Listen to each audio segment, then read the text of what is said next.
Sarah, mais j'espère que tu vas bien. On se retrouve pour la continuité de hier car je ne suis pas partie en live sur TikTok et que ma communauté, je vais répertorier plutôt. Cette vidéo a fait beaucoup de bruit en fait. Genre 100 vues en moins de 24 heures alors que quand je vous sors une musique, vous mettez... Elles font pas autant de bruit, elles font pas autant de vues. Mais donc on va repartir sur cette affaire. Voilà, j'ai pris le même titre, hein, avec marqué suite justement. Comment vous dire que hier je regardais là les reportages BFM, genre vraiment tout ce qui est de l'ordre du journalisme, bref, enquête sur le terrain. Et en fait, j'ai regardé aussi une vidéo de Mediapart où ça disait la faillite d'un système par rapport à l'affaire Liana.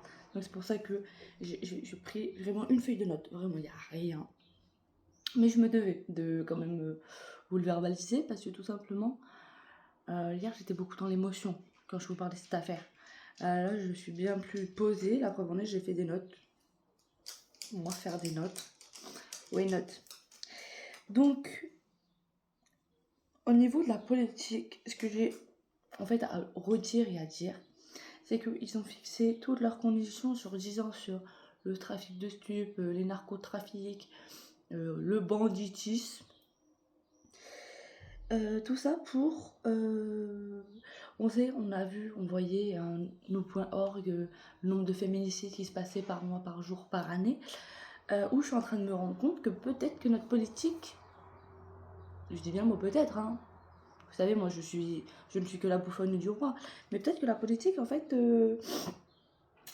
cache beaucoup de choses, cache énormément de poussière sous son tapis, voilà, parce qu'on nous dit qu'il y a des non-lieux, qu'il y a des manques de preuves. Sauf que ça fait un effet bâillon. Les gens vont porter plainte, mais ensuite il n'y a pas assez de preuves, donc on va les taire, voilà.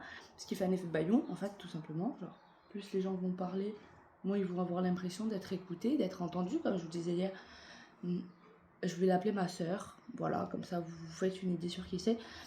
Ma soeur, ça fait 10 ans qu'elle est en jugement. Moi, je vois un effet bâillon, voyez-vous, genre... attends, mets ta vie en pause, parce que ton affaire va pas passer, n'est pas passée, on la passera quand on la passera, et le jour où elle passera, peut-être qu'il y aura un non-lieu, peut-être qu'il y aura un manque de preuves, peut-être que tu auras fait tout ça pour en rien, et ce qui créera un effet bâillon par la suite, où les gens se diront oh, mais j'ai fait tout ça mais pour rien, j'ai fait tout ça mais pour rien, j'ai fait tout ça mais pour rien. Est-ce que je vais vous parler que justement, moi je n'ai jamais été accompagnée, je n'ai jamais cherché à ce qu'on m'accompagne, ou à chaque fois que j'ai passé les pieds dans un commissariat, on me disait mais... il faut aller voir un médecin, mademoiselle. Et je t'en dis, mais moi j'ai déjà vécu tout ça, et moi je fais encore tout ça. Et voilà, j'avais pas envie de faire tout ça. Déjà, comment on va dire que ma première fois chez une gynécologue était traumatisante. Hein, j'ai vu ça comme une agression S, mais ce n'est pas. C'est rien, c'est une gynéco, on la paye pour faire ça. Bref, on va continuer avec. On peut pas en vouloir mes voisins de faire des travaux et vous savez très bien que je ne couperai pas la vidéo. Mais du coup, c'est peut-être mieux une fois qu'on a fermé la fenêtre. Donc pour moi, en fait, je vois un petit peu genre un réseau pédocriminel organisé. On avait l'affaire Echpain, on a eu plein d'affaires.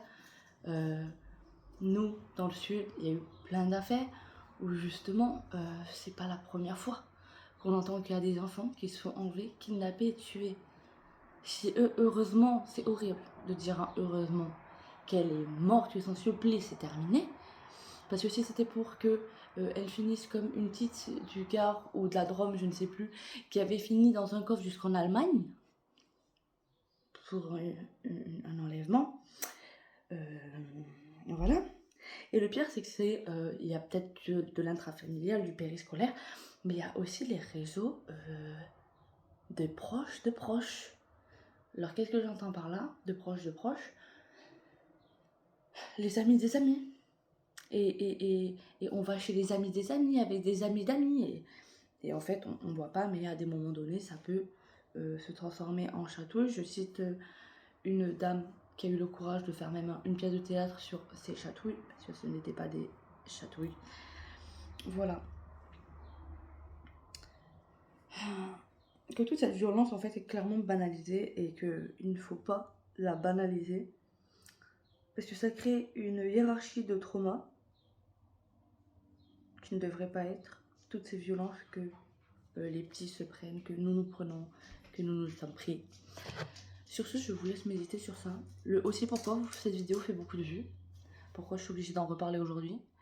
Et qu'est-ce qui vous a fait cliquer? Ciao!